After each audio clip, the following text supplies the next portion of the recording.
Starting in 1960, when I realized that the balance of calories never gave good results, I could never cure an obese patient on a permanent basis, who at the smallest slip would get fat again. I said to myself, this is a fallacy. This is really silly and naive. There must be some regulation system that we lose thanks to sophisticated food, which man invented 2,600 years ago.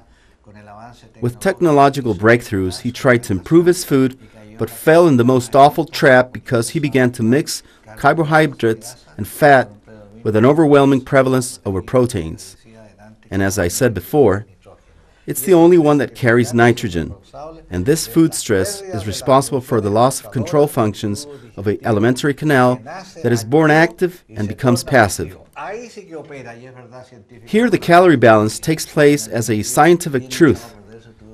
When the alimentary canal doesn't work and the person absorbs everything because it is not spent to keep a normal weight, and it is worth so much exercise to maintain a normal weight when at the slightest slip he puts on weight again?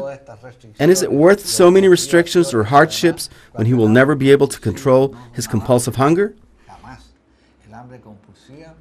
Compulsive hunger for things which fat people love and are artificially rich, as you will see, thanks to the biochemical breakthroughs that took place 20 years later. In the meanwhile, with my patients and this educational base, I empirically started to wonder, what nutritional elements don't exist in nature? What if we prevent these elements not offered by nature from coming in contact with the alimentary canal? What will happen if we prevent contact with unbalanced flour, sugar, alcohol, and fat that doesn't exist in nature? And a very curious phenomenon took place. With time, the fat person began to lose weight, and another thing that is incredible for all fat people appeared: an indifference for these things that he loved: dough, sweets, fried food, and alcohol, or pisco sour, which is the most commonly used mixture. And 4 to 6 months later, another even more incredible thing happened with a fat person: a total rejection for these sophisticated hand or machine-made mixtures contained in these foods that claim to be exquisite and diverse, like fast and junk food.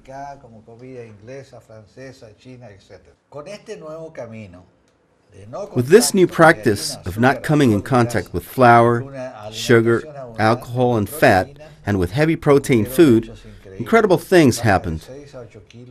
A weight loss from 6 to 8 kilos a month without the fat person going hungry, eating as much as he wants, supplemented of course with vitamins and minerals.